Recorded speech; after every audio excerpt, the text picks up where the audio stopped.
13 मई की वो शाम थी जिस समय कर्नाटक के नतीजे सामने आए और कांग्रेस ने एक अभूतपूर्व जीत हासिल की। इस जीत के बाद से कांग्रेस और बीजेपी दोनों ही जगह उथल पुथल, यानी कांग्रेस के अंदर खुशी को लेकर और बीजेपी के अंदर अपनी हार को लेकर एक उथल पुथल सी देखने को मिली।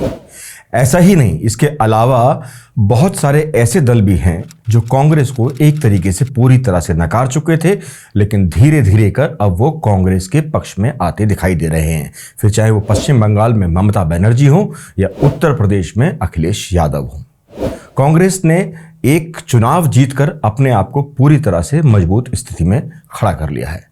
इन नतीजों के बाद यूट्यूबर्स और इसके अलावा राष्ट्रीय चैनल या स्थानीय चैनल सभी लोगों ने इस पर चर्चा की, परिचर्चा की। लेकिन एक ऐसा मुद्दा है जिसके बारे में शायद अभी तक कोई न्यूज़ चैनल चर्चा नहीं कर पाया है या फिर उस तरफ उसका ध्यान गया नहीं है, और वो है मुद्दे। किसी भी राज्य में चुनाव को जीतने के लिए दो ही चीजें अभी तक देखने को मिली थी। चुनावों को देखकर साफ नजर आया कि राष्ट्रीय मुद्दे अब राज्य पर हावी नहीं है। कर्नाटक के रिजल्ट ने यह साबित कर दिया कि कोई भी चुनाव सिर्फ और सिर्फ राज्य के मुद्दों पर लड़ा जा सकता है, वहां की आम जनता के मुद्दों पर लड़ा जा सकता है, और यही कांग्रेस ने किया भी। शायद ये कांग्रेस का पहला एक पॉजिटिव स्टैंड है जिसने एक बड़ी जीत कांग्रेस को दिला दी। और यही वजह रही कि विपक्ष में, जिसे हम बिखरा हुआ विपक्ष कहते हैं, वो धीरे धीरे कर कांग्रेस की तरफ अपना झुकाव दिखाते प्रतीत हुए।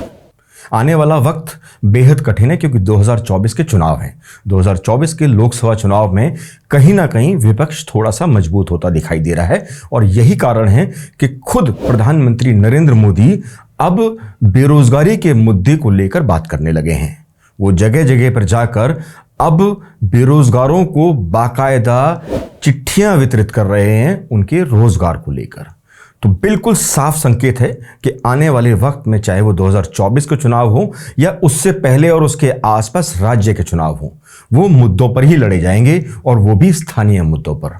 गौरतलब है कि राजस्थान से पहले जरूरी है राहुल गांधी के बारे में बात करना। राहुल गांधी ने कन्याकुमारी से लेकर कश्मीर तक की यात्रा की, पदयात्रा, जिसमें उन्होंने साफ संदेश दिया कि भारत को जोड़ने की जरूरत है। लेकिन वहीं दूसरी तरफ जब बात राजस्थान की आती है तो राजस्थान को वो जोड़ने में कहीं ना कहीं नाकाम नजर आते हैं, क्योंकि सचिन पायलट खुद अपनी ही सरकार के खिलाफ एक यात्रा कर चुके हैं और आने वाले वक्त में अशोक गहलोत सरकार को साफ अल्टीमेटम दे चुके हैं कि अगर जल्दी ही बेरोजगारी के मुद्दों पर कोई भी एक्शन नहीं लिया गया तो एक बड़ी यात्रा वो राजस्थान में कर सकते हैं। लिहाजा राहुल गांधी कर्नाटक में तो इसमें सफल हुए, लेकिन राजस्थान में वो सफल होते दिखाई दे नहीं रहे हैं। अगर हम उत्तराखंड की बात करें, क्योंकि जब हम राष्ट्रीय राजनीति की बात करते हैं, अन्य राज्यों की बात करते हैं, तो उत्तराखंड के बारे में बात करना बेहद जरूरी हो जाता है, क्योंकि रोजगार और बेरोजगार ये दो शब्द ऐसे हैं जो एक नदी के दो पाट के बराबर हैं। चलते तो साथ साथ हैं लेकिन मिल नहीं पाते। सरकार को लिहाजा इस बात के लिए सोचने की जरूरत है, खासकर उत्तराखंड सरकार को, और सबक लेने की जरूरत है हिमाचल से और कर्नाटक से, क्योंकि जहां पर केंद्र की राजनीति बिल्कुल भी पूरी तरह से हावी होने नहीं दी गई, राष्ट्रीय मुद्दों की बजाय लोकल मुद्दों पर चुनाव लड़ा गया। आने वाला वक्त बेरोजगारों के लिए अच्छा संकेत भी ला सकता है, क्योंकि 2024 के चुनाव हैं।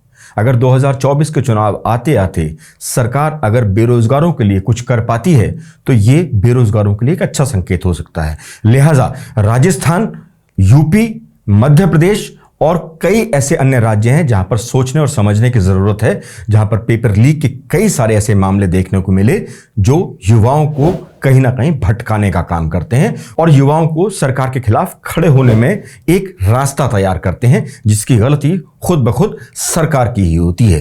क्योंकि पेपर लीक जैसे मामले, नकल जैसे मामले, इन दोनों ही चीजों पर कंट्रोल करना सरकार का काम है। सरकार वो कर नहीं रही है, लिहाजा बेरोजगार सड़क पर हैं।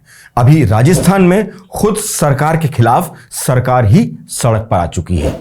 ऐसा संदेश उत्तराखंड के लिए भी उपज सकता है, क्योंकि उत्तराखंड में भी बेरोजगारों की संख्या दिन पर दिन बढ़ती चली जा रही है और सही समय पर अगर फैसला नहीं लिया गया तो ये 2024 में एक खतरे की घंटी साबित हो सकता है। लिहाजा मुख्यमंत्री पुष्कर सिंह धामी ने सदन में एक वक्तव्य दिया था कि वो जितने भी बेरोजगारों पर मुकदमे लादे गए हैं उनको तुरंत वापस ले लेंगे, लेकिन सुनने में ऐसा आता है कि एक भी मुकदमा अभी तक वापस लिया नहीं गया है। पुलिस लगातार उन बेरोजगारों को कॉल करके अपने पास बुला रही है जिनके मुकदमे वापस लेने के लिए खुद प्रदेश के मुख्यमंत्री पुष्कर सिंह धामी ने सदन के पटल पर हामी भरी थी। तो सच क्या है, झूठ क्या है, इसके बीच का रास्ता बेरोजगारों के ऊपर से होकर निकलता है, क्योंकि अगर बेरोजगार पूरी तरह से नियंत्रित रहेंगे तो ही सरकार के लिए एक अच्छा संकेत माना जा सकता है। बहरहाल, चाहे राजस्थान हो, मध्य प्रदेश हो, उत्तर प्रदेश हो या फिर उत्तराखंड, बेरोजगार पूरी तरह से सड़कों पर अभी भी मौजूद हैं। आज के लिए बस इतना ही। नमस्कार।